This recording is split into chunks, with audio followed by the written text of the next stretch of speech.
ನಮಸ್ಕಾರ, ಸೋನಿನ ನ್ಯೂಸ್ಗೆ ಸ್ವಾಗತ. ನಾನು ಪ್ರಭಾವತಿ. ಮೊದಲಿಗೆ ಮುಖ್ಯಾಂಶಗಳು. ಭಾರತ ದೇಶ ಇಸ್ರೇಲೀಕರಣ ಮಾಡುವ ಹುನ್ನಾರ ನಡೆದಿದೆ. ಪರಾಕಲ್ ಪ್ರಭಾಕರ್. ಫೆಬ್ರವರಿ 8ರಂದು ಬುದ್ಧರ ಅಸ್ಥಿಯ ದರ್ಶನ. ಹೆಚ್ಚಿನ ಸಂಖ್ಯೆಯಲ್ಲಿ ಭಾಗವಹಿಸಲು ಮಾರುತಿ ಬೌದ್ಧೆ ಕರೆ. ಗ್ಯಾರಂಟಿ ಯೋಜನೆಗಳು ಸಾಮಾನ್ಯ ಜನರ ಬದುಕಿಗೆ ಲಾಭ ತಂದಿದೆ. ಅಮೃತರಾವ್ ಚಿಮ್ಕೋಡೆ.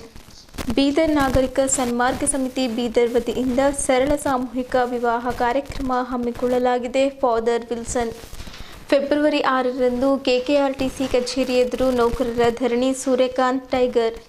ಬೀದರಿಂದ ಜರ್ಮನಿಗೆ ವೈದ್ಯಕೀಯ ಸೇವೆಗಾಗಿ ಮಾರ್ಟಿನ್ ಕಪ್ಲಾಪುರ್ ಅವರಿಗೆ ಅಭಿನಂದನಾ ಕೃತಜ್ಞತೆ ಕೂಟ ಆಯೋಜಿಸಲಾಗಿತ್ತು. ಸುದ್ದಿಯ ವಿವರಗಳು. ಎಸ್ಐಆರ್ ಜಾರಿಗೊಳಿಸುತ್ತಿರುವವರು ತುಂಬ ಸ್ಮಾರ್ಟ್ ಇದ್ದಾರೆ. ಇಂಡಿಯಾ ದೇಶಕ್ಕೆ ಇಸ್ರೇಲ್ ಮಾಡುತ್ತಿದ್ದಾರೆ. ಹಾಗಾಗಿ ತುಂಬ ಜಾಗರೂಕರಾಗಬೇಕಾಗಿದೆ. ಭಾರತ ದೇಶ ಇಸ್ರೇಲೀಕರಣ ಆಗುತ್ತಿರುವುದು ಖಚಿತವಿದೆ. ಇದರ ವಿರುದ್ಧ ಯಾವುದೇ ಪಕ್ಷಗಳು ಧ್ವನಿ ಎತ್ತುವುದಿಲ್ಲ. ಇದರ ವಿರುದ್ಧ ಜನರು ಬೀದಿಗಿಳಿಯಬೇಕಾಗಿದೆ. ಆವಾಗ ಮಾತ್ರ ಇದನ್ನು ತಡೆಯಲು ಸಾಧ್ಯವಿದೆ ಎಂದು ಆರ್ಥಿಕ ತಜ್ಞ ಪರಕಾಲ್ ಪ್ರಭಾಕರ್ ಅವರು ಹೇಳಿದ್ದರು. ನಗರದ ಡಾಕ್ಟರ್ ಚನ್ನಬಸವ ಪಟ್ಟದೇವರು ರಂಗಮಂದಿರದಲ್ಲಿ ನಡೆದ ಎಸ್ಐಆರ್ ಕುರಿತು ಚಿಂತನ ಮಂಥನ ಸಮಾವೇಶ ಸಮಾರಂಭದಲ್ಲಿ ಮಾತನಾಡಿದ ಅವರು, ನಾವು ಎಷ್ಟು ದಿನ ಇಂತಹ ಚರ್ಚೆ ಕಾರ್ಯಕ್ರಮ ಮಾಡುತ್ತೇವೆಯೋ ಗೊತ್ತಿಲ್ಲ. 15ನೇ ಆಗಸ್ಟ್ರಂದು ಇನ್ನು ಎಷ್ಟು ವರ್ಷ ಕೆಂಪುಕೋಟೆ ಮೇಲೆ ರಾಷ್ಟ್ರಧ್ವಜ ಹಾರಿಸುತ್ತೇವೆಯೋ ಗೊತ್ತಿಲ್ಲ. ಬಹುಶಃ ಈ ವರ್ಷ ಹಾರಿಸಬಹುದು, ಆದರೆ ಮುಂದಿನ ವರ್ಷ ಹಾರಿಸಲಾಗುತ್ತದೆ ಎಂದು ನನಗೆ ಹೇಳುವುದಕ್ಕೆ ಆಗುವುದಿಲ್ಲ. ಧ್ವಜ ಹಾರಿಸಲಾಗುವುದು, ಆದರೆ ಅದು ತಿರಂಗ ಇರುತ್ತದೆಯೋ ಇಲ್ಲವೋ ಎನ್ನುವುದು ನನಗೆ ಗೊತ್ತಿಲ್ಲ ಎಂದು ಕಳವಳ ವ್ಯಕ್ತಪಡಿಸಿದರು. ಭಾರತದಲ್ಲಿ ಎಸ್ಐಆರ್ 2ನೇ ಹಂತದಲ್ಲಿ 6.5 ಕೋಟಿ ಜನರು ಮತದಾರರ ಪಟ್ಟಿಯಿಂದ ಅಳಿಸುವ ಪಟ್ಟಿಯಲ್ಲಿದ್ದಾರೆ. ಇದು ಸಣ್ಣ ಸಂಖ್ಯೆಯಲ್ಲ. ಜಗತ್ತಿನ 85% ದೇಶಗಳಲ್ಲಿ ಇಷ್ಟೊಂದು ಸಂಖ್ಯೆಯಲ್ಲಿ ಬದುಕುತ್ತಾರೆ. ಈ ಎಸ್ಐಆರ್ ಮುಗಿಯುವವರೆಗೆ 16.5 ಕೋಟಿ ಜನರ ನಾಗರಿಕತೆಯನ್ನು ರದ್ದುಗೊಳಿಸಲಾಗುತ್ತಿದೆ. ನಾಗರಿಕತೆಯ ಹತ್ಯೆಯಾಗುತ್ತಿದೆ, ಆದರೆ ರಕ್ತ ಹರಿಯುತ್ತಿಲ್ಲ ಎಂದು ತಿಳಿಸಿದ್ದರು. ಖ್ಯಾತ ಅಂಕಣಕಾರ ಚಿಂತಕ ಶಿವಸುಂದರ್ ಅವರು ಮಾತನಾಡಿ, ಕೆಲ ವರ್ಷಗಳ ಹಿಂದಿನಿಂದ ಸಂವಿಧಾನದ ಮೇಲೆ ನಿರಂತರವಾಗಿ ದಾಳಿ ನಡೆಯುತ್ತಿವೆ. ಆ ದಾಳಿ ಇವಾಗ ಕೊನೆ ಹಂತಕ್ಕೆ ಬಂದು ತಲುಪಿದೆ. ಆ ದಾಳಿಯ ಒಂದು ಪ್ರಮುಖ ಭಾಗವೇ ಈ ಎಸ್ಐಆರ್ ಆಗಿದೆ ಎಂದು ಹೇಳಿದ್ದರು. ಎಸ್ಐಆರ್ ಎಂದರೆ ಮೋದಿ ಸರ್ಕಾರ ಭಾರತದ 140 ಕೋಟಿ ಜನರು ವಿದೇಶಿಗರಾಗಿದ್ದಾರೆ ಎಂದು ಅವರ ಮೇಲೆ ಹಾಕಿದ ಎಫ್ಐಆರ್ ಆಗಿದೆ. ವಿದೇಶಿ ನುಸುಳುಕೋರರನ್ನ ಚುನ್ಚುನ್ಕೆ ಭಗಾವುಂಗ ಎಂದು ಅಮಿತ್ ಶಾ ಅವರು ಮಾತನಾಡಿದ್ದರು. ಆದರೆ ಇವರು ವಿದೇಶಿ ನುಸುಳುಕೋರರನ್ನು ಹುಡುಕುತ್ತಿಲ್ಲ, ಬದಲಾಗಿ ಎಲ್ಲ ಭಾರತೀಯರು ನಾವು ಭಾರತೀಯರು ಎಂದು ಅವರನ್ನು ದಾಖಲೆಗಳ ಮೂಲಕ ತಿಳಿಸಬೇಕಾಗಿದೆ. ಅವರು ಕೇಳುವ ದಾಖಲೆ ನಮ್ಮ ಹತ್ತಿರ ಇರುವುದಿಲ್ಲ, ನಾವು ಕೊಡುವ ದಾಖಲೆ ಅವರು ಒಪ್ಪುವುದಿಲ್ಲ ಎಂದು ಕಿಡಿಕಾರಿದ್ದರು. ನಾಗರಿಕ ಹಕ್ಕುಗಳ ಪ್ರತಿಪಾದಕಿ ತಾರಾರಾವ್ ಅವರು ಮಾತನಾಡಿ, ನಾವೆಲ್ಲರೂ ಇವಾಗ ಮಾತನಾಡಿ ಕುಗ್ಗಿದ್ದೇವೆ. ಮಾತನಾಡುವುದರ ಜೊತೆಗೆ ನಾವು ಹೋರಾಟ ಮಾಡಬೇಕಾಗಿದೆ. ಎಸ್ಐಆರ್ ವಿರುದ್ಧ ಬೀದಿಗಿಳಿದು ಹೋರಾಟ ಮಾಡಿ ಜಯ ಗಳಿಸಬೇಕಿದೆ ಎಂದರು. 2024ರ ಚುನಾವಣೆಯ ನಂತರ ಜನ ಮತದಾನ ನೀಡುವುದಿಲ್ಲ ಎಂದು ಅವರು ತುಂಬ ಹೆದರಿದ್ದಾರೆ. ಅದಕ್ಕಾಗಿಯೇ ಅವರು ಎಸ್ಐಆರ್ ತರೆದಿದ್ದಾರೆ. ನಮ್ಮಿಂದ ಮತದಾನದ ಹಕ್ಕು ಯಾರಿಂದಲೂ ಕಸಿದುಕೊಳ್ಳಲು ಸಾಧ್ಯವಿಲ್ಲ, ಆದರೆ ಇವರು ಕಸಿದುಕೊಳ್ಳಲು ಪ್ರಯತ್ನ ಮಾಡುತ್ತಿದ್ದಾರೆ. ಇದನ್ನು ತಡೆಗಟ್ಟುವ ಕೆಲಸ ನಾವು ಮಾಡಬೇಕಾಗಿದೆ ಎಂದು ಹೇಳಿದ್ದರು. ಈ ಕಾರ್ಯಕ್ರಮದ ಸಂಚಾಲನೆ ಶ್ರೀಕಾಂತ್ ಸ್ವಾಮಿ, ವಂದನಾರ್ಪಣೆಯನ್ನು ಓಂ ಪ್ರಕಾಶ್ ರೊಟ್ಟೆ ಮಾಡಿದ್ದರು. ಮತಪಟ್ಟಿಗಳ ಪರಿಷ್ಕರಣೆಯನ್ನ ಯಾರೂ ವಿರೋಧಿಸೋದಿಲ್ಲ, ವಿರೋಧಿಸ್ತಾನೂ ಇಲ್ಲ. ನಮ್ಮ ದೇಶದಲ್ಲಿ ಪ್ರತಿಯೊಬ್ಬರಿಗೂ ಕೂಡ ವೋಟಿನ ಹಕ್ಕನ್ನು ಸಂವಿಧಾನ ಕೊಡುತ್ತೆ. Irrespective of caste, religion, gender. ब्राह्मण हो, दलित हो, हिंदू, मुस्लिम, क्रिश्चियन, कुछ भी भेदभाव नहीं.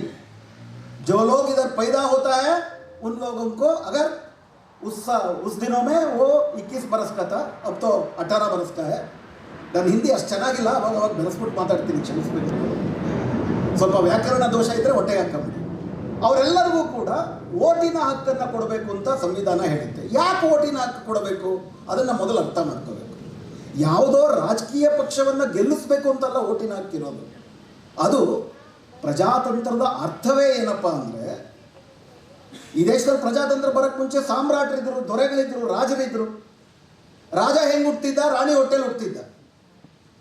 ಆ ರಾಣಿಲೆ ಹೊಟ್ಟೆಯಲ್ಲಿ ಹುಟ್ಟಿದಂಥ ರಾಜ ಅನರ್ಹ, ಅಯೋಗ್ಯ, ಅವಿವೇಕಿಯಾಗಿದ್ದರು.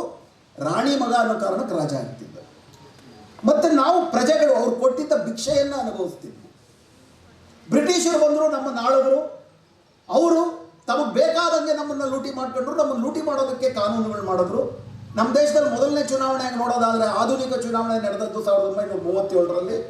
37ರಲ್ಲಿ ಚುನಾವಣೆಗೆ ವೋಟ್ ಯಾರು ಹಾಕಬೇಕು ಅಂತಂದರೆ, ಯಾರು ಇನ್ಕಮ್ ಟ್ಯಾಕ್ಸ್ ಕಟ್ತಿದ್ರು. ನಾನು ಹೇಳ್ತಿರೋ 1937, 1937 में जो लोग इनकम टैक्स भरते थे, जो लोग ग्रेजुएट्स थे, उन लोगों को वोट देने का अधिकार था. ಸಣ್ಣ ಪ್ರಶ್ನೆ, ನಾವು ಇಷ್ಟ ಹಾಲಲ್ಲಿ ಕೂತಿರೋರಲ್ಲಿ 37 ಅಂದ್ರೆ ನಮ್ಮ ಅಜ್ಜಿ ಮುತ್ತಜ್ಜನ ಕಾಲ. ಯಾವ ನಮ್ಮ ಮುತ್ತಜ್ಜ ಇನ್ಕಮ್ ಟ್ಯಾಕ್ಸ್ ಕಟ್ತಿದ್ದ ಇಲ್ಲಿದ್ದವರಲ್ಲಿ? ಯಾವ ನಮ್ಮ ಮುತ್ತಜ್ಜಿ ಶಿಕ್ಷಣ ಪಡೆದಿದ್ರು? ಅಂದರೆ ಯಾರಿಗೆ ಓಟಿನ ಹಕ್ಕು ಅಂದರೆ ಬ್ರಿಟಿಷರ ಪರಿಕಲ್ಪನೆಯಲ್ಲಿ ಆಸ್ತಿವಂತರು ಮಾತ್ರ ವಿವೇಕಿಗಳು, ಶಿಕ್ಷಣ ಪಡೆದವರು ಮಾತ್ರ ವಿವೇಕಿಗಳು. ಶಿಕ್ಷಣ ಆಸ್ತಿ ಯಾರ ಹತ್ರ ಇರ್ತಿತ್ತು? ಇದ್ದವ್ರ ಹತ್ರ ಮಾತ್ರನೇ ಇರ್ತಿತ್ತು. ಇಲ್ದಿರೋರಿಗೆ ಅವಕಾಶವೇ ಇರಲಿಲ್ಲ ರಾಜಕೀಯದಲ್ಲಿರೋದಕ್ಕೆ. ನಮ್ಮ ರಾಜಕೀಯ ಅಂದ್ರೇನು? ಮೊದಲನೇದಾಗಿ ಓಟ್ ಅಲ್ಲ, ನಾವು ಹೆಂಗೆ ಬದುಕಬೇಕು ಅಂತ ನಾವೇ ತೀರ್ಮಾನ ಮಾಡೋದು ರಾಜಕೀಯ. हर साल प्रधानमंत्री लाल किले जाते हैं 15 अगस्त को और तिरंगा लहराते हैं. शायद इस साल भी करेंगे, लेकिन मैं ये नहीं बोल सकता हूँ कि अगले साल होगा. झंडा तो लहराएगा, लेकिन मेरे को पता नहीं है वो तिरंगा होगा या नहीं होगा.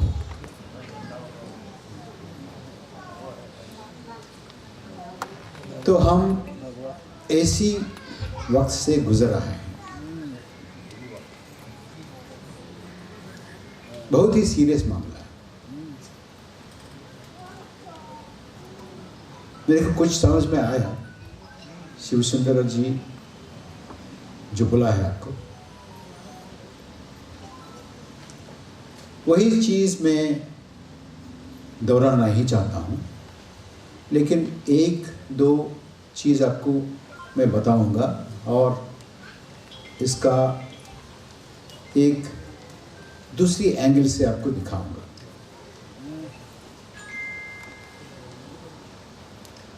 ये हमारा नाम कन्नड़ा में कैसे लिखते हैं, इंग्लिश में कैसे लिखते हैं, तेलुगु में कैसे लिखते हैं, अंग्रेज़ी में कैसे लिखते हैं, हिंदी में कैसे लिखते हैं, तमिल में कैसे लिखते हैं, ये सब ज्ञानेश कुमार जी जानते हैं. ऐसा नहीं कि वो उनको जानकारी नहीं है, और ऐसा भी नहीं है कि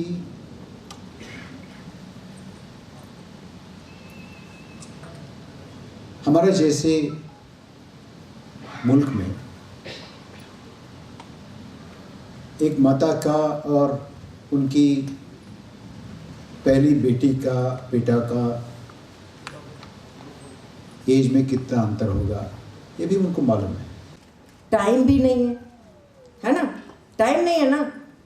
फट फट फट चलती है इनकी गाड़ी जब इनको चलाना होता है.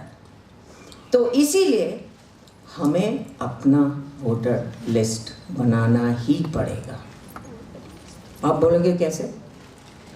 देखिए, ग्राउंड अप एक चीज़ है, बहुत बड़ा नाम है, उससे डरिए मत. It's called a social audit. Social audit आप उसको एक कोने में रखिए अभी के लिए. हर पंचायत, हर वार्ड में we will build our voter list with all accuracy. वहाँ पे ट्रांसपेरेंटली एक वोटर लिस्ट को लेकर, या तो आप 2003 और 2025 का वोटर लिस्ट लेके उसको कंबाइन करके उसका एक रोल कॉल कीजिए. रोल कॉल सबको मालूम है ना, सब स्कूल गए हैं. रोल कॉल मालूम है ना, नाम बुलाते हैं और बोलते हैं हाँ मैं हाजिर हूँ. फिर किसी का नाम बुलाते हैं, सॉरी उनकी मृत्यु हो गई लास्ट ईयर. हाँ भाई, तो उनका फॉर्म भरिए. फॉर्म कौन सा है? Form number which one? For death of a citizen. जोर से बोलिए. 8 है? 8 है? 7 है? बताइए बताइए बताइए, चेक कीजिए, फोन में चेक कीजिए, हमें बताइएगा, जोर से बोलिएगा, है ना। तो किसी की मृत्यु हो गई, एक फॉर्म भरना है, फॉर्म नहीं मतलब कि फटाफट इनका ठीक है, इनकी मृत्यु हो गई, इनको निकालना है ना, ये हमारा काम है। उन पे हमारा भरोसा गया, अभी तक था इलेक्शन कमीशन के साथ, अब नहीं है।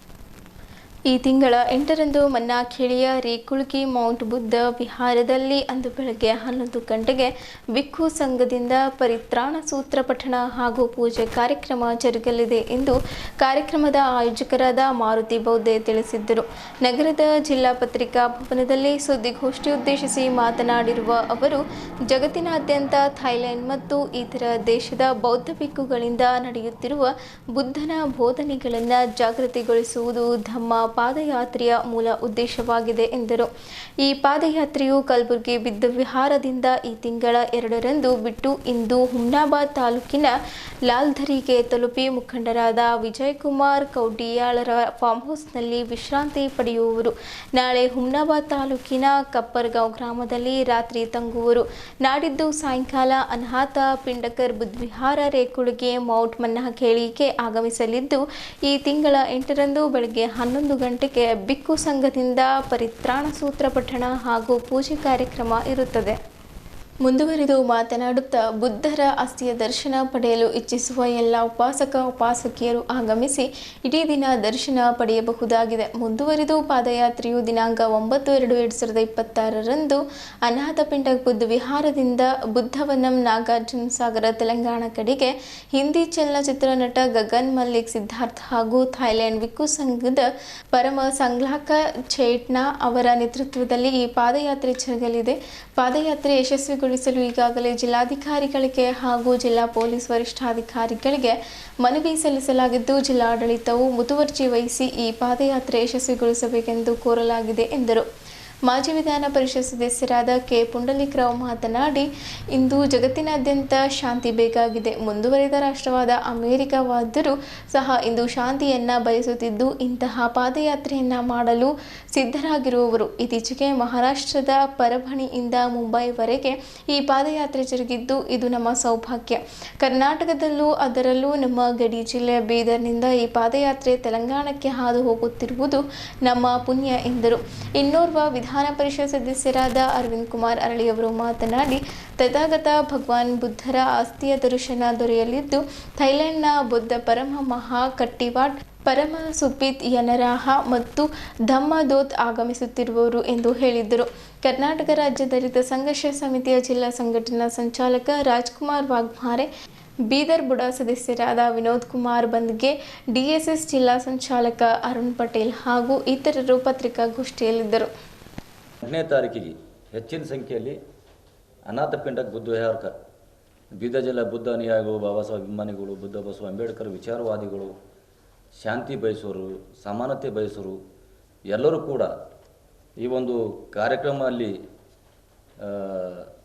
ಅಸ್ಥಿಪಂಜರ ನಾವು ನಮ್ಮನಸರದಲ್ಲದೆ ಅಲ್ಲಿ ಒಂದು ಬುದ್ಧ ವಂದನಾ ಕಾರ್ಯಕ್ರಮ ಹಾಗೂ ವಿಚಾರಗಳನ್ನು ಪೂಜ್ಯ ಭಂತೇಜಿಗಳು ಏನು ಥೈಲ್ಯಾಂಡಿಂದ ಬಂದಿದ್ದಾರೆ ಭಿಕ್ಕುಗಳು ಅವರೆಲ್ಲರೂ ಅಲ್ಲಿ ಮಾತಾಡಲಿದ್ದಾರೆ. ಅದಕ್ಕೆ ಎಲ್ಲರೂ ಕೂಡ ಬೀದರ್ ಜಿಲ್ಲೆಯ ಹೆಚ್ಚಿನ ಸಂಖ್ಯೆಯಲ್ಲಿ ಬರಬೇಕು. ಅದೇ ರೀತಿ ಏನು ಕಾಲ್ನಡಿಗೆ ಜಾಥಾ ಏನು ಉದ್ದಕ್ಕೂ ಬರ್ತಿದೆ, ನಾವು ಜಿಲ್ಲಾ ಪೊಲೀಸ್ ವರಿಷ್ಠಾಧಿಕಾರಿಗೂ ಜಿಲ್ಲಾ ಆಡಳಿತಕ್ಕೂ ಜಿಲ್ಲಾ ಅಧಿಕಾರಿಗಳಿಗೂ ಈಗಾಗಲೇ ಮನವಿ ಸಲ್ಲಿಸಿದೆವು. ಒಂದು ಆಂಬುಲೆನ್ಸ್ ಇರಬೇಕು ಮತ್ತು ರೋಡ್ ಒನ್ ವೇ ಮಾಡಬೇಕು, ಯಾವುದೇ ವೆಹಿಕಲ್ ಬಿಡಬೇಡ ಅಂತ. ಅದಕ್ಕಾಗಿ ಮತ್ತು ನಿಮ್ಮ ಮುಖಾಂತರ ಇನ್ನೊಮ್ಮೆ ನಾವು ಜಿಲ್ಲಾಡಳಿತಕ್ಕೆ ವಿನಂತಿಸ್ತೇವೆ, ಯಾವುದೇ ಕಾರಣಕ್ಕೆ ಒಂದು ಅವಘಡ ಆಗಲಾರ್ದಂಗೆ ಪೀಸ್ ಆಫ್ ವಾಕ್ ಏನು ರ್ಯಾಲಿ ಇದೆ, ನಡಿಗೆ ಇದೆ, ಆ ನಡಿಗೆಗೆ ಎಲ್ಲ ಜಿಲ್ಲಾಡಳಿತ ಸಹಾಯ ಸಹಕಾರ ನೀಡಬೇಕಂತ ನಿಮ್ಮ ಮುಖಾಂತರ ಮತ್ತೊಮ್ಮೆ ಅವ್ರ ಬಳಿ ನಾವು ಮನವಿ ಮಾಡುತ್ತಾ, ಈ ಒಂದು ಪತ್ರಿಕಾಗೋಷ್ಠಿಗೆ ಬಂದಂಥ ಎಲ್ಲ ಪ್ರಿಂಟ್ ಮೀಡಿಯಾ ದೃಶ್ಯ ಮಾಧ್ಯಮಕ್ಕೆ ಮತ್ತೊಮ್ಮೆ ನಾನು ಸ್ವಾಗತಿಸ್ತೇನೆ. DC ಅವರಿಗೆ, SP ಅವರಿಗೆ, ಹೆಲ್ತ್ ಡಿಪಾರ್ಟ್ಮೆಂಟ್ದವರಿಗೆ ಮತ್ತು ಜಿಲ್ಲಾ ಪರಿಷತ್ CO ಅವರಿಗೆ ನಾವು ಭಾಳ ರಿಕ್ವೆಸ್ಟ್ ಮಾಡ್ಕೊತೀವಿ. ನಮಗೆ ವತಿಯಿಂದ ಈ ಪಾದಯಾತ್ರೆಯಲ್ಲಿ ಯಾವುದೇ ಥರದ ತೊಂದರೆ ಆಗಬೇಡದಂತಕ್ಕಂಥ ನಾವು ಅವರಿಗೆ ರಿಕ್ವೆಸ್ಟ್ ಮಾಡ್ಕೊಂಡ್ವಿ. ಅವ್ರನ್ನೂ ಕೂಡ ಒಪ್ಕೊಂಡಿದ್ದಾರೆ. ಸೊ ಯಾಕಂತಂದರೆ ಇದು ಹೈವೇ, ಭಾಳ ವಾಹನಗಳು ಭಾಳ ಜಾಸ್ತಿ ಇರ್ತಾವೆ, ಅಸ್ತವ್ಯಸ್ತಿದ್ದೆ. ಸೊ ಅದು ಭಾಳ ಸುರಕ್ಷಿತವಾಗಿ ಚಾಲನೆ ಕೊಡೋಕ್ಕೆ ಒಂದು ಆಂಬುಲೆನ್ಸು, ಪೊಲೀಸ್ ಪ್ರೊಟೆಕ್ಷನು ಮತ್ತು ಜೊತೆಗೆ ಎಲ್ಲಿ ನೀರಿನ ವ್ಯವಸ್ಥೆ ಮಾಡಬೇಕು ಸಿ ಒ ಅವ್ರಿಗೆ ರಿಕ್ವೆಸ್ಟ್ ಮಾಡಿ ನಾವು ಅವರಿಂದ ಆಹ್ವಾನ ಕೊಡ್ತೀವಿ. ಅವ್ರು ಎಲ್ಲ ವ್ಯವಸ್ಥೆ ಮಾಡ್ತಾರೆ ಅಂತಕ್ಕಂಥ ಒಂದು ವಚನ ನಾವು ಕೊಟ್ಟಿದ್ರೆ ನಾವು ಅವ್ರಿಗೂ ಥ್ಯಾಂಕ್ಸ್ ಹೋಗ್ತೀವಿ, ನೀವು ಹೇಳ್ತೀವಿ. ಈ ದೃಷ್ಟಿಕೋನ ನಾವು ಇವತ್ತು ಎಲ್ಲ ಬೀದರ್ ಜಿಲ್ಲೆಯ ಜನತೆಗೆ ಒಂದ್ಸಾಗಿ ನಾವು ಆಹ್ವಾನ ಮಾಡ್ತೀವಿ. ಇದ್ರದ್ದು ಆಸ್ತಿ ದರ್ಶನದ ಒಂದು ಮಾಡಲಿಕ್ಕೆ ಬರಬೇಕು ಅಂತಕ್ಕಂಥ ರೀತಿಯಲ್ಲಿ ನಾವು ಆಹ್ವಾನ ಮಾಡ್ತೀವಿ. ಬುದ್ಧನ ಬೋಧನೆ ಜಾಗೃತಿ ಒಂದು ಪಾದಯಾತ್ರೆ ಹಾಗೂ ಶಾಂತಿಗಾಗಿ ಈ ಜಗತ್ತಿನಾದ್ಯಂತ ಈ ಥೈಲ್ಯಾಂಡ್ ಭಿಕ್ಕುಗಳು ಈ ಪೀಸ್ ಮಾರ್ಚ್ ಮಾಡ್ತಾಯಿದ್ದಾರೆ. ಅದೇ ರೀತಿ ನಮ್ಮ ಗುಲ್ಬರ್ಗದಿಂದ ಈಗಾಗಲೇ ಹೇಳಿದಂತೆ 2ನೇ ತಾರೀಕಿಗೆ ಬುಧವಾರದಿಂದ ಸ್ಟಾರ್ಟ್ ಆಗಿದೆ. 5ನೇ ತಾರೀಕಿಗೆ ಸಾಯಂಕಾಲ ಬೀದರ್ ಬಾರ್ಡರ್ಗೆ ಎಂಟ್ರ್ ಆಗ್ತದೆ. ಆ ದಿಶೆಯಲ್ಲಿ ನಾವು ಎಲ್ಲ ಬೀದರ್ ಜನತೆ ತುಂಬ ಹೃದಯದಿಂದ ಅವರಿಗೆ ಸಹಕಾರ ಮಾಡಬೇಕು, ಅವ್ರ ಜೊತೆಗಿರಬೇಕು. ಏನು ಅವ್ರ ಜೊತೆಯಲ್ಲಿ ಬುದ್ಧನ ಒಂದು ಅಸ್ಥಿ ಕಳಸ ತರ್ತಾ ಇದ್ದಾರೆ, ಅದರ ದರ್ಶನ ಪಡ್ಕೋಬೇಕು ಅನ್ನೋ ಉದ್ದೇಶದಿಂದ ಇವತ್ತು ನಾವು ಪತ್ರಿಕಾಗೋಷ್ಠಿ ಮಾಡ್ತಾಯಿದ್ದೀವಿ. ಯಾತ್ರೆ ಶಾಂತಿಗಾಗಿ, ವಿಶ್ವ ಶಾಂತಿಗಾಗಿ ಇದೆ. ಬರಿಗಾಲಿನ ಅಡುಗೆ ಮಾಡ್ತಾರೆ. ಸುಮಾರು 400 ಕಿಲೋಮೀಟ್ರ್ ಈಗ ಗುಲ್ಬರ್ಗದಿಂದ ಇದಕ್ಕೆ ಬುದ್ಧ ನಮಗೆ ನಗರದಿಂದ ಅಲ್ಲಿಗೆ ಹೋಗ್ತಾರೆ. ಅದು ವಿಶೇಷವಾಗಿ ಯಾರೂ ಕೂಡ ಹೈಫೈ ಮೇಂಟೈನ್ ಮಾಡೋದಿಲ್ಲ. ಅವರು ಸಿಂಪ್ಲಿ ಸಿಟಿಯನ್ನು ಅವರು ಈ ದೇಶದಾಗ ನಾವು ಉಳಿಬೇಕಾದ್ರೆ ಯಾವ ರೀತಿ ಆತೃತ ಇದರಿಂದ ಇರಬೇಕು, ನಾವು ಯಾವ ಪದ್ಧತಿ ಹೋಗ್ಬೇಕು ಅನ್ನೋ ಶಾಂತಿ ಪದ್ಧತಿಯನ್ನು ಅವರು ಅನುಸರಿಸ್ತಾ ಇದ್ದಾರೆ. ಈ ಪಾದಯಾತ್ರೆಯ ನೇತೃತ್ವವನ್ನು ಥೈಲ್ಯಾಂಡಿನ ಭಿಕ್ಕುವಾದ ಪರಮ ಸೋಪಾನ್ ಚಾಯುಟೋ ಹಾಗೂ ಪರಮ ಸಂಗಿಕ ಫಟಿಯಾನ ಹಾಗೂ ಮಹಾ ಕಿತ್ವಾ ಮತ್ತು ಸುಪಿಯಾ ಯರಾನ ಹಾಗೂ ನಮ್ಮ ಭಾರತ ದೇಶದ ಈ ಗಗನ್ ಮಲ್ಲಿಕ್ ಫೌಂಡೇಶನ್ನ ಚೇರ್ಮನ್ ಆದಂಥ ಡಾಕ್ಟರ್ ಗಗನ್ ಮಲ್ಲಿಕ್ ಅವರು ಕೂಡ ಅವ್ರ ಜೊತೆಲಿರ್ತಾರೆ, ಅವ್ರಿಗೆ ಸಹಕಾರ ಮಾಡ್ತಾಯಿದ್ದಾರೆ. ಇಲ್ಲಿ ಸಂಪೂರ್ಣ ಈ ಸೌತ್ ಇಂಡಿಯಾದಾಗಿಂದ ಎಲ್ಲ ಇಂಡಿಯಾದಾಗೆ ಅವರು ಪ್ರೋತ್ಸಾಹ ಮಾಡ್ತಾಯಿದ್ದಾರೆ ಅವರು ಇದಕ್ಕೆ ಜಾಥಾಕ್ಕೆ. ಅದಕ್ಕೆ ನಾವು ನಿಮ್ಮ ಮುಖಾಂತರ ಬೀದರ್ ಜಿಲ್ಲೆಯ ಎಲ್ಲ ಶಾಂತಿ ಪ್ರಿಯರಿಗೆ, ಶಾಂತಿ ಹಾಗೂ ಭಾತೃತ್ವಕ್ಕೆ ಯಾರು ಸಹಕಾರ ಮಾಡ್ತಾರೆ ಎಲ್ಲರೂ ಕೂಡ ಆ ಒಂದು ಈ ಪಾದಯಾತ್ರೆಗೆ ಒಂದು ಸ್ವಾಗತ ಕೋರಲು ತಾವು ಇರಬೇಕು. ಹಾಗೆ 8ನೇ ತಾರೀಕಿಗೆ ನಮ್ಮ ರೇಕುಗಿ ಮೌಂಟ್ನ ಬೌದ್ಧ ವಿಹಾರ್ನಲ್ಲಿ ಭಗವಾನ್ ಬುದ್ಧರ ಅಸ್ಥಿ ಕಳಶವನ್ನು ಸಾರ್ವಜನಿಕ ದರ್ಶನಕ್ಕಾಗಿ ಇಡಲಾಗ್ತದೆ. ಅಲ್ಲಿ ಸಾವಿರಾರು ಜನತೆ ಬರೋ ಒಂದು ಸಂಭವ ಇದೆ. ಅದಕ್ಕೆ ಇನ್ನೂ ಹೆಚ್ಚಿನ ಸಂಖ್ಯೆಯಲ್ಲಿ ಬಂದು, ಯಾಕಂದರೆ ಈ ಅಸ್ಥಿ ಕಳಶ ಎಲ್ಲರಿಗೆ ನಮಗೇನು ದರ್ಶನ ಆಗೋಕ್ಕೆ ಸಾಧ್ಯ ಇಲ್ಲ, ನಾವು ಆ ಪೀರಿಯಡ್ನಾಗೂ ಇದ್ದಿಲ್ಲ, ನಮಗದು ನೋಡೋಕ್ಕೂ ಸಾಧ್ಯ ಇದ್ದಿಲ್ಲ. ಆದರೂ ಒಂದು ಥೈಲ್ಯಾಂಡಿನ ಭಿಕ್ಕುಗಳು ಗಂತೆಗಳು ನಮಗೆ ಒಂದು ದರ್ಶನ ಮಾಡ್ಲಿಕ್ಕೆ ನಮ್ಮ ಇಂಡಿಯಾದ ನಮ್ಮದು ಒಂದು ಪುಣ್ಯ ಅನ್ಬೇಕು. ಆ ಅಸ್ಥಿ ಕಳಶದ ಒಂದು ದರ್ಶನ ಮಾಡೋಕ್ಕೆ ನಾವು ಅನುಕೂಲ ಮಾಡಿಕೊಟ್ಟಿದ್ರೆ ಅದಕ್ಕೆ ಅಭಿನಂದನೆ ಸಲ್ಲಿಸ್ತೀವಿ ಕೂಡ ಅವರಿಗೆ. ತಾವು ಕೂಡ ಹೆಚ್ಚಿನ ಸಂಖ್ಯೆಯಲ್ಲಿ ತಾವಾಗಲಿ ತಮ್ಮ ಮುಖಾಂತರ ಎಲ್ಲ ನಮ್ಮ ಬೀದರ್ ಜಿಲ್ಲೆಯ ಜನತೆಗೆ ನಾನು ಅಪೀಲ್ ಮಾಡ್ತೀವಿ, ಮನವಿ ಮಾಡ್ತೀವಿ. ಅವರೆಲ್ಲರೂ ಬಂದು ಈ ಪುಣ್ಯ ಒಂದು ಅಸ್ಥಿ ಕಳಶದ ಒಂದು ದರ್ಶನ ಪಡಿಬೇಕು ಹಾಗೂ ಇವರ ಸ್ವಾಗತ ಕಾರ್ಯಕ್ರಮದಲ್ಲಿ ಎಲ್ಲರೂ ಭಾಗಿಯಾಗಬೇಕು ಅಂತ ನಿಮ್ಮ ಮುಖಾಂತರ ನಾನು ಮನವಿ ಮಾಡ್ತೀನಿ. ರಾಜ್ಯ ಸರ್ಕಾರ ಜಾರಿಗೆ ತಂದಿರುವ ಗ್ಯಾರಂಟಿ ಯೋಜನೆಗಳು ಸಾಮಾನ್ಯ ಜನರ ಬದುಕಿಗೆ ಸ್ಪಷ್ಟವಾದ ಲಾಭವನ್ನು ತಂದಿದೆ ಎಂದು ಜಿಲ್ಲಾ ಗ್ಯಾರಂಟಿ ಅನುಷ್ಠಾನ ಸಮಿತಿ ಅಧ್ಯಕ್ಷರಾದ ಅಮೃತರಾವ್ ಚಿಮ್ಕೋಡೆ ಹೇಳಿದ್ದರು. ಅವರು ನಗರದ ಹಳೆ ಬಸ್ ನಿಲ್ದಾಣದಲ್ಲಿ ಸರ್ಕಾರದ 5 ಗ್ಯಾರಂಟಿ ಯೋಜನೆ ಸೇರಿದಂತೆ ಸರ್ಕಾರ ಜಾರಿಗೆ ತಂದಿರುವ ವಿವಿಧ ಯೋಜನೆಗಳ ಕಾರ್ಯಕ್ರಮ ಕುರಿತು ಪ್ರಚಾರ ಕಾರ್ಯಕ್ರಮ ಕೈಗೊಳ್ಳಲು ವಾರ್ತಾ ಮತ್ತು ಸಾರ್ವಜನಿಕ ಸಂಪರ್ಕ ಇಲಾಖೆ ವತಿಯಿಂದ ಆಯೋಜಿಸಿದ ಕಲಾಜಾದ ವಾಹನಕ್ಕೆ ಚಾಲನೆ ನೀಡಿ ಮಾತನಾಡಿದ್ದರು. ಮಹಿಳೆಯರ ಆರ್ಥಿಕ ಸ್ವಾವಲಂಬನೆ, ಕುಟುಂಬಗಳ ಆಹಾರ ಭದ್ರತೆ, ಉಚಿತ ಪ್ರಯಾಣ ಸೌಲಭ್ಯ ಹಾಗೂ ಯುವಕರಿಗೆ ನಿರುದ್ಯೋಗದ ಸಮಯದಲ್ಲಿ ಆರ್ಥಿಕ ಸಹಾಯ ನೀಡುವ ಮೂಲಕ ಈ ಯೋಜನೆಗಳು ಸಾಮಾಜಿಕ ಆರ್ಥಿಕ ಸ್ಥಿರತೆಯನ್ನು ಬಲಪಡಿಸುತ್ತಿವೆ. ವಿಶೇಷವಾಗಿ ಗ್ರಾಮೀಣ ಹಾಗೂ ಬಡವರ್ಗದ ಕುಟುಂಬಗಳಿಗೆ ದಿನನಿತ್ಯದ ಖರ್ಚಿನ ಒತ್ತಡ ಕಡಿಮೆಯಾಗಿ ಶಿಕ್ಷಣ, ಆರೋಗ್ಯ ಮತ್ತು ಜೀವನ ಮಟ್ಟದಲ್ಲಿ ಸುಧಾರಣೆ ಕಂಡುಬರುತ್ತಿದೆ ಎಂಬುದು ವಿವಿಧ ವರದಿಗಳಿಂದ ತಿಳಿದು ಬಂದಿದೆ ಎಂದರು. ಈ ಪ್ರಚಾರ ವಾಹನವು ಫೆಬ್ರವರಿ 3ರಿಂದ 7ರವರೆಗೆ ಪ್ರಚಾರ ಕೈಗೊಳ್ಳಲಿದೆ. ಬೀದರ್ ಜಿಲ್ಲೆಯ 20 ಗ್ರಾಮಗಳಿಗೆ ಈ ವಾಹನ ಸಂಚರಿಸಲಿದ್ದು, ವಾಹನದ ಜೊತೆಗೆ ವಾರ್ತಾ ಇಲಾಖೆಯಿಂದ ಆಯ್ಕೆ ಮಾಡಿರುವ ಕಲಾ ತಂಡಗಳಿಂದ ಗ್ಯಾರಂಟಿ ಯೋಜನೆಗಳ ಕುರಿತು ನಾಟಕ ಪ್ರದರ್ಶನ ನಡೆಯಲಿದೆ ಎಂದು ಹೇಳಿದ್ದರು. ಇದೇ ಸಂದರ್ಭದಲ್ಲಿ ಕರ್ಮಭೂಮಿ ಜಾನಪದ ಕಲಾ ತಂಡದ ಶಂಕರ್ ಚೊಂಡಿ, ನಂದೀಶ್ವರ ನಾಟ್ಯ ಸಂಘದ ದೇವಿದಾಸ್ ಚಿಮ್ಕೋಡ್ ಹಾಗೂ ಸಂಗಡಿಗರಿಂದ ಪಂಚ ಗ್ಯಾರಂಟಿ ಯೋಜನೆ ಕುರಿತು ಬೀದಿ ನಾಟಕ ಪ್ರದರ್ಶಿಸಿದ್ದರು. ಈ ಸಂದರ್ಭದಲ್ಲಿ ವಾರ್ತಾ ಮತ್ತು ಸಾರ್ವಜನಿಕ ಸಂಪರ್ಕ ಇಲಾಖೆಯ ಸಹಾಯಕ ನಿರ್ದೇಶಕರಾದ ಮಂಜುನಾಥ್ ಸುರಳ್ಳಿ, ಸಿನಿ ಚಾಲಕ ವಿಜಯಕೃಷ್ಣ ಸುರಪುರ್ ಸೇರಿದಂತೆ ಗ್ಯಾರಂಟಿ ಅನುಷ್ಠಾನ ಸಮಿತಿ ಸದಸ್ಯರುಗಳು ಉಪಸ್ಥಿತರಿದ್ದರು.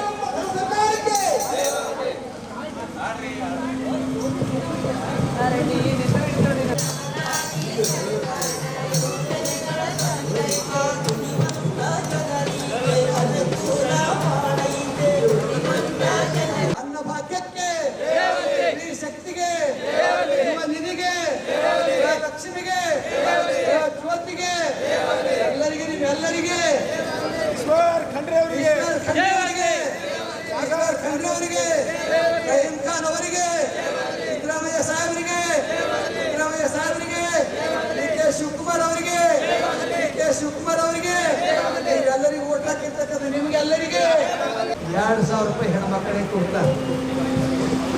ಯಾಕೆ ಕೊಡ್ತಾರೆ ಅಂದ್ರೆ ನಾವು ಶಾಣೆ ಇದ್ದವ್ರು ತಿಳ್ಕೊಬೇಕು. ಬೋಲೋ ಭಾರತ್ ಮಾತಾ ಕಿ ಜಯ ಅಂತೇವು. ಮಾತಾ ಅಂದ್ರೆ ಹೆಣ್ಮಕ್ಕಳು, ಅದಕ್ಕೆ ಹೆಣ್ಮಕ್ಕಳು ಸ್ವತಂತ್ರ ಆಗಿರ್ಬೇಕಂತ ತಿಳ್ಕೊಂಡು ಪ್ರತಿ ತಿಂಗಳಿಗೆ ಒಂದು ಮನೆಗೆ BPL ಕಾರ್ಡ್ ಇರೋ ಹೆಣ್ಮಕ್ಕಳಿಗೆ 2,000 ಅಂದ್ರೆ ಒಂದು ವರ್ಷಕ್ಕೆ 24,000 ರೂಪಾಯಿ. ಯಾರ 1 ರೂಪಾಯಿ ಕೊಡ್ತವೆ. ಮಗ ಇದ್ರು ಈಗ ಕುಡಿಲಕ್ಕೆ ನಡೆದಿದ್ರು, ಯಾರು ಕುಡಿಲಿಕ್ಕೆ ಹೋದ್ರೆ ಹೆಸರಿ ಹಾಲು ಅಂತ. ಗ್ಯಾಸ್ ಕುಡಿಲಕ್ಕೆ ಹೋಗೋರು 10 ರೂಪಾಯಿ ಕೊಡೋಲ್ಲ. ತಾಯಿ ತಂದಿಗೆ ಅಣ್ಣ ತಮ್ಮದಿಗೆ ಆಯ್ತು. ಆದರೆ ಕರ್ನಾಟಕ ಸರ್ಕಾರ ಎಲ್ಲ ಹೆಣ್ಣು ಮಕ್ಕಳಿಗೆ ಬಸ್ ಫ್ರೀ. ಅಲ್ಲಿ ಮಕ್ಕಳು ಓದೋರು ನಡೆದಾರ.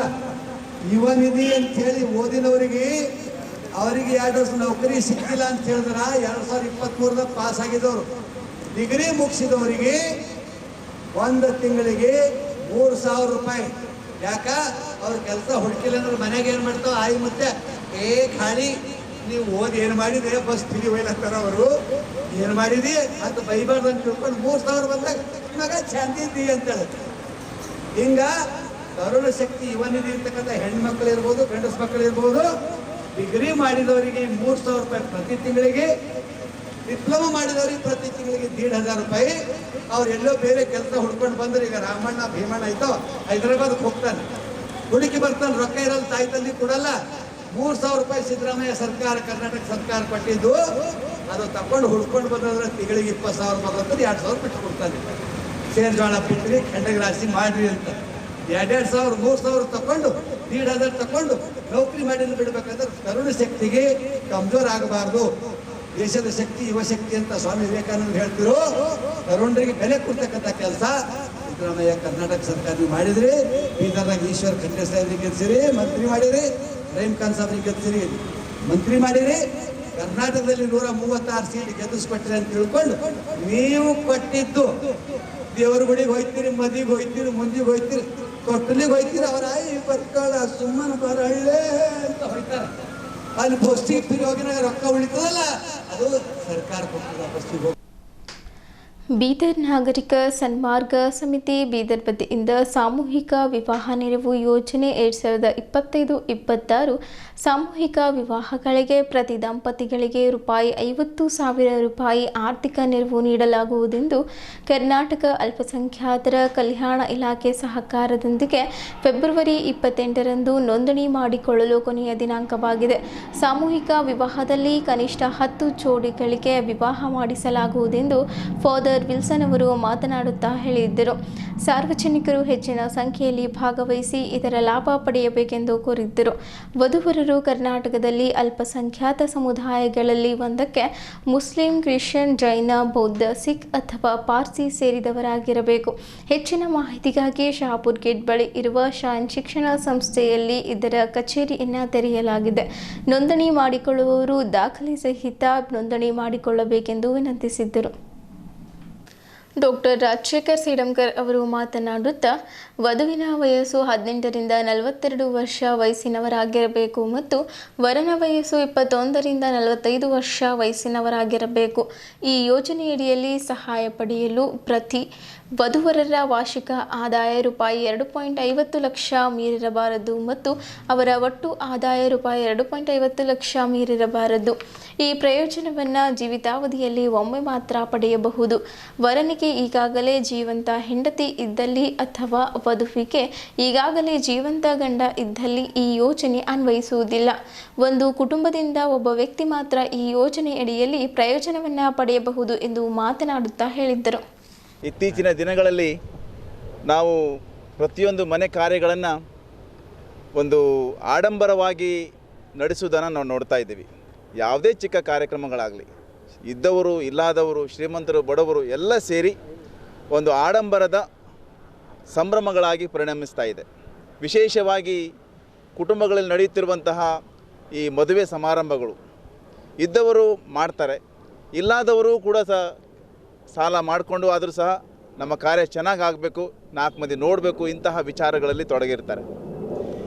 ಇಂತಹ ಒಂದು ಪರಿಸ್ಥಿತಿಯಲ್ಲಿ ಬಡವರು ಬಡವರಾಗಿ ಉಳಿತಾ ಇರ್ತಾರೆ.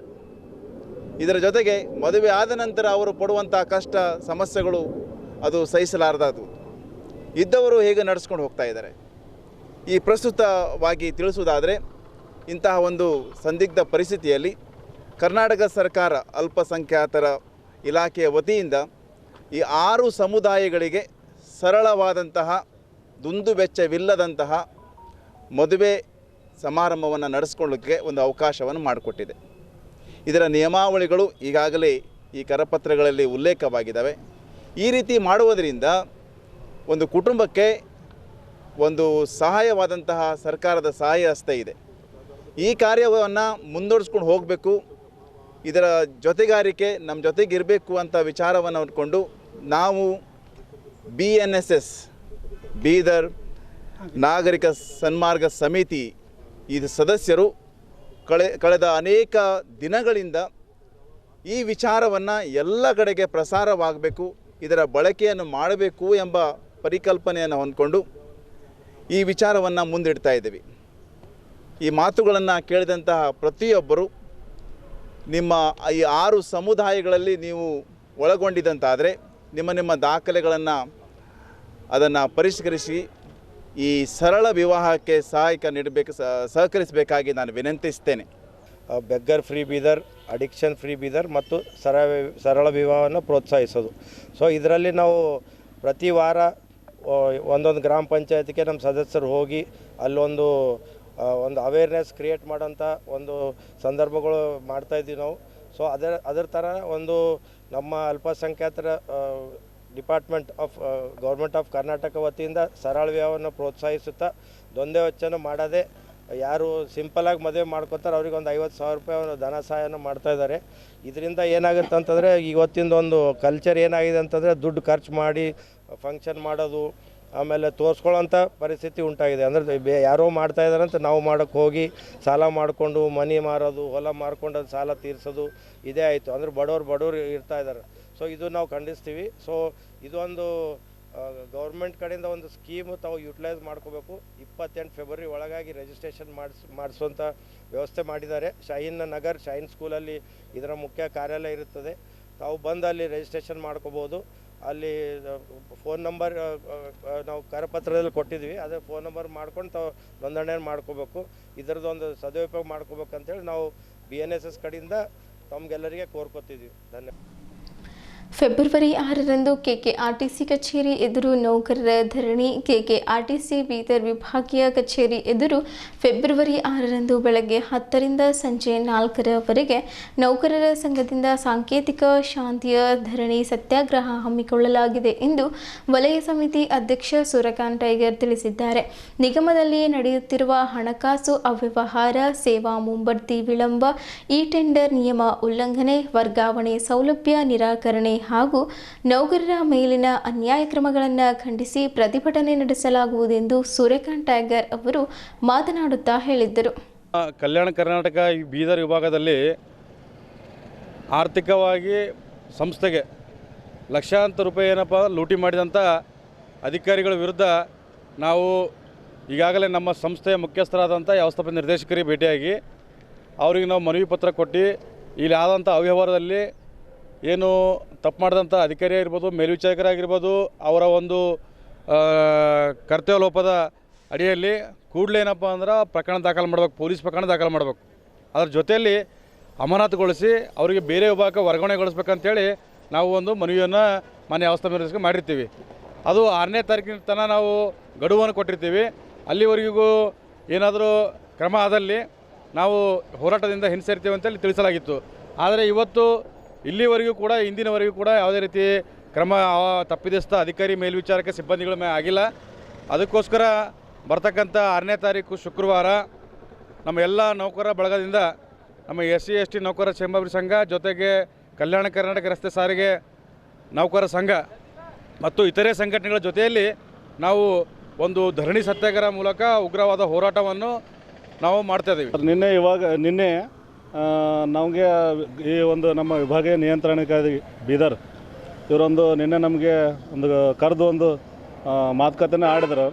ಮಾತುಕತೆಯಲ್ಲಿ ಏನಪ್ಪ ಅಂತಂದ್ರೆ ನಾವು ಹೇಳಿದ ಪ್ರಕಾರ ಅವರು ಯಾವುದೇ ರೀತಿ ಮಾಡ್ತೀನಿ ಅಂತ ಹೇಳಿಲ್ಲ. ಯಾಕಪ್ಪ ಅಂತಂದರೆ ಇದೊಂದು ಪ್ರೈಮರಿ ರಿಪೋರ್ಟ್ ಬಂದ ಮೇಲೆ ಕೂಡ ನಾವು ಅವ್ರ ಮೇಲೆ ಕ್ರಮ ತೊಗೋತೀವಿ ಅಂತ ಹೇಳ್ಯಾರ. ಆದರೆ ನಾವು ಇದು ಎಲ್ಲ ಒಂದು ಸತ್ಯತೆ ಕಣ್ಣಿಗೆ ಆಲ್ರೆಡಿ ಕಾಣಿಸ್ತದ್ರೆ ಕೂಡ ನಾವು ಹೇಳ್ತೇವೆ ನಿಖರವಾಗಿ ಮೊದಲದಾಗಿ ಅವ್ರಿಗೆ ಯಾರು ಅದರಲ್ಲಿ ತಪ್ಪಿಸ್ತದ ಅಂತ ಆದರೆ ಗೊತ್ತಿದೆ. ಆ ಗೊತ್ತಿದ್ದವ್ರಿಗೆ ತಕ್ಷಣ ಅವ್ರಿಗೆ ಕ್ರಮ ತೊಗೊಂಡು ಆಮೇಲೆ ಏನಪ್ಪ ಅಂತಂದ್ರೆ ನೀವು ಪ್ರೈಮರಿ ರಿಪೋರ್ಟ್ ತೊಗೊಂಡು ಮತ್ತು ಇನ್ನು ಉಳಿದಂಥ ಯಾವ ಅಧಿಕಾರಿಗಳು ಅದರಲ್ಲಿ ಶಾಮಿಲ್ ಇರ್ತಾರೆ, ಯಾರು ಅದಕ್ಕೆ ಜವಾಬ್ದಾರಿ ಇರ್ತಾರೆ ಅವರಿಗೆಲ್ಲ ಕ್ರಮ ಆಮೇಲೆ ತೊಗೊಳ್ರಿ. ಸದ್ಯದಲ್ಲಿ ಏನಪ್ಪ ಅಂದ್ರೆ ಕೂಡಲೇನಪ್ಪ ಅಂದ್ರೆ ಅದೇ ಡಿವಿಷನ್ ಕಂಬದು ಟ್ರಾನ್ಸ್ಫರ್ ಮಾಡಬೇಕು, ಇಲ್ಲ ಅಮಾನತು ಮಾಡಬೇಕು ಅಂತ ನಾವು ಒಂದು ಹೇಳಿದ್ವಿ. ಆದರೆ 5ನೇ ತಾರೀಕು ತನಕ ಅವ್ರಿಗೊಂದು ನಾವು ಟೈಮ್ ಕೊಟ್ಟಿದ್ದೀವಿ. 5ನೇ ತಾರೀಕು ಒಳಗಾಗಿ ಏನಪ್ಪ ಅಂದ್ರೆ ಅವರಿಗೆ ಯಾವುದೇ ಕ್ರಮ ತೊಗೊಳ್ಳಿಲ್ಲ ಅಂದರೆ ನಾವು 6ನೇ ತಾರೀಕಿಗೆ ಧರಣಿ ಸತ್ಯಾಗ್ರಹ ಮಾಡ್ತೀವಿ ಅಂತ ನಾವು ಹೇಳಿದ್ವಿ. ವಿಭಾಗೀಯ ನಿಯಂತ್ರಣ ಕರೆದು ಮಾತಾಡಿದ್ರು ಅವರು. ಆದರೂ ಕೂಡ ಅವ್ರದ್ದು ನಮ್ಮದು ಯಾವುದೇ ಥರ ಏನಪ್ಪ ಅಂದ್ರೆ ಒಪ್ಪಿಗೆ ಆಗಿಲ್ಲ.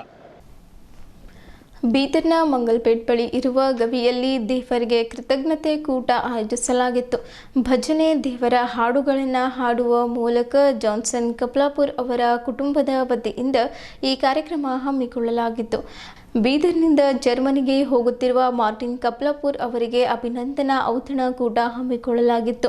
ಮೊದಲಿಗೆ ಘನಪಾಸ್ತರ್ ಅವರು ಪ್ರಾರ್ಥನೆ ಸಲ್ಲಿಸುವ ಮೂಲಕ ಕಾರ್ಯಕ್ರಮಕ್ಕೆ ಚಾಲನೆ ನೀಡಿದ್ದರು.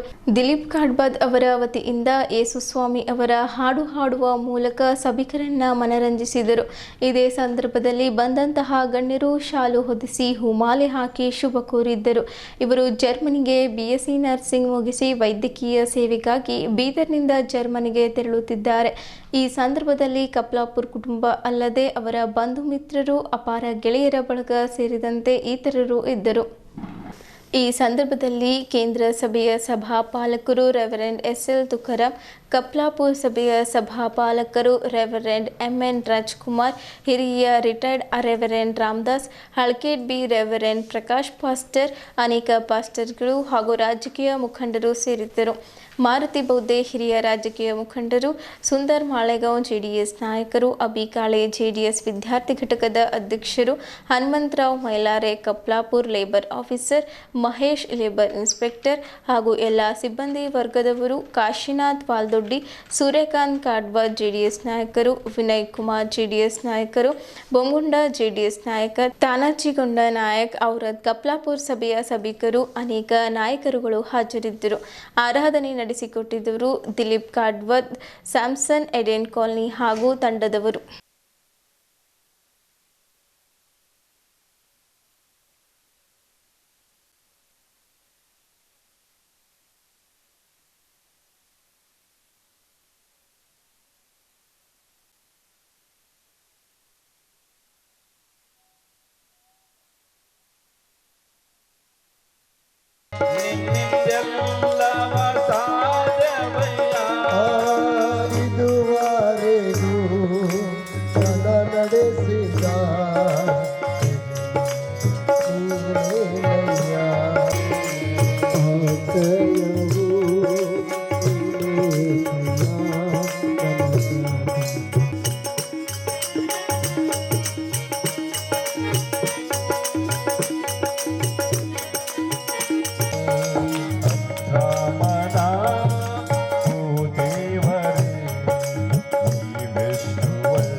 ನಾನೇ ನಿಜವಾದ ದ್ರಾಕ್ಷಿ ಬಳ್ಳಿ, ನನ್ನ ತಂದೆ ತೋಟಗಾರನು. ನನ್ನಲ್ಲಿದ್ದು ಫಲ ಕೊಡದಿರುವ ಪ್ರತಿಯೊಂದು ಕೊಂಬೆಯನ್ನು ಆತನು ತೆಗೆದುಹಾಕುತ್ತಾನೆ. ಫಲ ಕೊಡುವ ಪ್ರತಿಯೊಂದು ಕೊಂಬೆಯು ಹೆಚ್ಚು ಫಲ ಕೊಡುವ ಹಾಗೆ ಅದನ್ನು ಸಿದ್ಧ ಮಾಡುತ್ತಾನೆ. ನೀವು ನನ್ನಲ್ಲಿಯೂ, ದೇವರ ವಾಕ್ಯ ನಮಗೆ ಸ್ಪಷ್ಟಪಡಿಸ್ತಾ ಇದೆ. ನೀವು ನನ್ನಲ್ಲಿಯೂ ನನ್ನ ವಾಕ್ಯಗಳು ನಿಮ್ಮಲ್ಲಿಯೂ ನೆಲೆಗೊಂಡಿದ್ದರೆ ಏನು ಬೇಕಾದರೂ ಬೇಡಿಕೊಳ್ಳಿರಿ, ಆದರೂ ನಿಮಗೆ ದೊರೆಯುವುದು. ಇದು ದೇವರ ಮಾತು. ದೇವರ ಸಮೀಪಕ್ಕೆ ಬನ್ನಿರಿ, ಆತನು ನಿಮ್ಮ ಸಮೀಪಕ್ಕೆ ಬರ್ತಾನೆ, ನಿಮ್ಮ ಸಮೀಪಕ್ಕೆ ಬಂದಿದ್ದಾನೆ, ನಿಮ್ಮ ಹತ್ತಿರ ಬಂದಿದ್ದಾನೆ. ನಿಮ್ಮ ಹತ್ತಿರ ಬಂದು ನಿಮ್ಮ ಜೀವಿತದಲ್ಲಿ ಮತ್ತು ಯವನ ಸಮಗನು ಜರ್ಮನಿಗೆ ಹೋಗುವಾಗ ಹೋಗಿ ಅಲ್ಲಿ ಆತನ ಕೆಲಸ ಮಾಡುವಾಗ ದೇವರ ಆತನ ಜೊತೆಲಿದ್ದುಕೊಂಡು, ಯೂಶಪ್ಪನ ಜೊತೆಲಿದ್ದ ಹಾಗೆ, ದಾನಿಯೇಲನ ಜೊತೆ ಇದ್ದ ಹಾಗೆ ದೇವರ ಮಗನ ಜೊತೆಲಿದ್ದುಕೊಂಡು ಮಗನ ಭವಿಷ್ಯ ದೇವರು ರೂಪಿಸಲಿ. ಮತ್ತು ಸಹೋದರ ಜಾನ್ಸನ್ ಅವರನ್ನ, ಸಿಸ್ಟರ್ ಅವರನ್ನ ಮತ್ತು ಇಡೀ ಕುಟುಂಬ ಪರಿವಾರವನ್ನು ದೇವರ ಆತನ ಕೃಪೆಯನ್ನು ತುಂಬಿಸಲಿ ಎಂಬುದಾಗಿ ನಮ್ಮೆಲ್ಲರ ಒಂದು ಪ್ರಾರ್ಥನೆ ಆಗಿರುತ್ತದೆ. ಉತ್ತಮವಾದ ವಾಕ್ಯ ಕೊಟ್ಟಿರತಕ್ಕಂಥ ಹಿರಿಯರಿಗೆ ನಾವು ಯೇಸು ನಾಮದಲ್ಲಿ ವಂದನೆ ಸಲ್ಲಿಸ್ತೇವೆ. ವಿಶೇಷವಾಗಿ ಮುಂದಿನ ದಿನಮಾನಗಳಲ್ಲಿ ಜರ್ಮನ್ ದೇಶಕ್ಕೆ ಹೋಗುವಂಥ ಮಗನಿಗಾಗಿ ನಾವು ಪ್ರಾರ್ಥನೆ ಮಾಡುತ್ತಿದ್ದೇವೆ. ಆ ಮಗನ ಸ್ವಾಮಿ ಸುರಕ್ಷಿತವಾಗಿ ಆ ಸ್ಥಳಕ್ಕೆ ಹೋಗಿ ಅಲ್ಲಿ ಅದ್ಭುತ ರೀತಿಯಲ್ಲಿ ಒಂದು ಕೆಲಸ ಕಾರ್ಯಗಳು ಮಾಡುವ ಹಾಗೆ ಸಹಾಯ ಮಾಡು. ತಂದೆ ತಾಯಿಗಳು ಇಟ್ಟುಕೊಂಡಿರುವಂಥ ಎಲ್ಲ ಉದ್ದೇಶಗಳು, ಗುರಿಗಳು, ಆಲೋಚನೆಗಳು ಫಲದಾಯಕವಾಗುವ ಹಾಗೆ ನೀನು ಸಹಾಯ ಮಾಡು. ಮಾತನಾಡಲು ಕರ್ತನೆ, ವೇದಿಕೆ ಮೇಲೆ ಕುಳಿತಿರ್ತಕ್ಕಂಥ ಎಲ್ಲ ದೈವ ಸೇವಕರಿಗಾಗಿ ನಾವು ಪ್ರಾರ್ಥನೆ ಮಾಡುತ್ತಿದ್ದೇವೆ. ಪ್ರತಿಯೊಬ್ಬೊಬ್ಬರನ್ನು ನೀನು ಆಶೀರ್ವಾದ ಮಾಡು. ಜಾನ್ಸನ್ ಅವರ ಮಗನಾದಂಥ ಮಾರ್ಟಿನ್ ಅವರು ಏನಂತಂದ್ರೆ ಜರ್ಮನ್ಗೆ ಏನಂತಂತಂದ್ರೆ ಹೋಗ್ತಾ ಇದ್ದಾರೆ. ಆ ಒಂದು ಸಂತೋಷ ಸಂದರ್ಭದಲ್ಲಿ ನಮ್ಮೆಲ್ಲ ಕಪ್ಲಾಪುರದ ಮಾಜಿ ಗ್ರಾಮ ಪಂಚಾಯತ್ ಅಧ್ಯಕ್ಷರು, ಸದಸ್ಯರು ಮತ್ತೆಲ್ಲ ಊರು ಮುಖಂಡರು, ಎಲ್ಲ ನಮ್ಮ ಕ್ರಸ್ ಸಮಾಜದವರು ಎಲ್ಲ ಇವತ್ತೇನೋ ಸೇರಿದೆವು. ಭಾಳ ಅತಿ ಸಂತೋಷ ವಿಷಯ ಇದೆ. ಆ ಒಂದು ಮಗ ಏನಂತಂದ್ರೆ ಪರದೇಶಕ್ಕೆ ಹೋಗಿ ತಾವೇನು ಅಭ್ಯಾಸ ಮಾಡುವುದು ಎಲ್ಲರಿಗೆ ಹೆಮ್ಮೆ ವಿಷಯ ಅದ. ಅಸಲಕ್ಕೆ ಭಾಳ ನಮ್ಗೆ ಅತಿ ಆನಂದ ಆಗ್ಯದ, ಅತಿ ನಮಗೆ ಸಂತೋಷ ಅದ.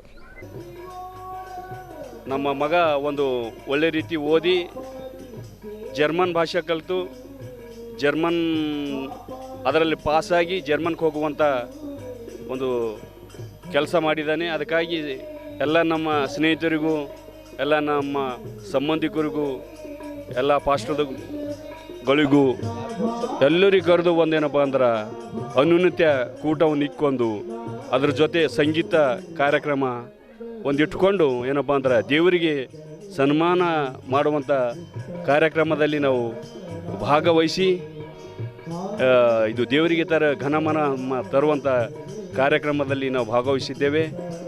ಇಲ್ಲಿಯವರೆಗೂ ಸುದ್ದಿ ಕೊಟ್ಟಿದ್ದು ನಾನು ಪ್ರಭಾವತಿ. ಮುಂದಿನ ಸುದ್ದಿಯೊಂದಿಗೆ ಮತ್ತೆ ಭೇಟಿಯಾಗೋಣ. ವಂದನೆಗಳು.